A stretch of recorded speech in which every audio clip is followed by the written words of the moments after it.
Hi guys, it's Emily from Novelle Novels, and welcome to Option B. Should Jane stay with Aunt Adolpha? Jane was so tired of the drab routine at Aunt Adolpha's, but she also knew that she wasn't sure if she could trust Gabrielle Stevens. She didn't want to put herself in any danger. Mr. Stevens, I've only just met you. I don't think it would be appropriate that we would travel alone with a stranger that I've only just met. If there are important papers that need to be signed, then they can be brought here and signed. Aunt Adolpha beamed with pride at Jane's words. Gabriel looked as if he was intently calculating his next move. Very well then, Miss Moore. I shall return with the appropriate papers, but it would be most helpful to move things along in your parents' estate quickly. I bid you good day. He exited in a huff. Jane felt very conflicted. Though she had lost the chance, had she lost in a chance of an adventure? Jane, dear, I think you once knew a grocer with the last name of Stevens, and we definitely don't want you gallivanting with a tradesman. I do think that a bit more variety in your day wouldn't go amiss. What would you say to a trip to the seaside? It looks as though the weather has improved. Oh, Aunt Adolpha, that would be most lovely. She grabbed her parasol to shield her skin from the sun, as she knew that Aunt Adolpha would give her a lecture if she didn't. She was hoping to find some seashells, if Aunt Adolpha didn't find it too unladylike. Living by the seaside does have some advantages, and it was one of the few things she had enjoyed about her time in Brighton. Not that she'd got to visit it very much.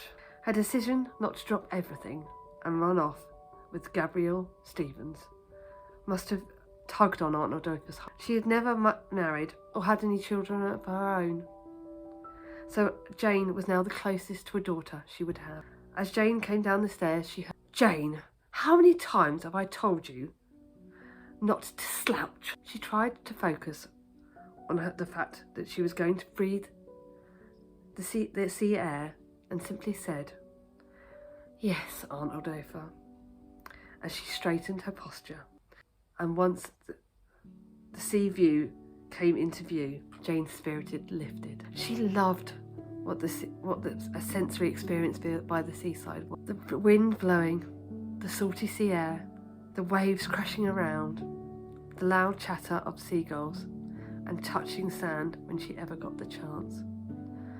Aunt Adolpha declined actually walking along the beach, but let Jane wade as long as she was in her line of view.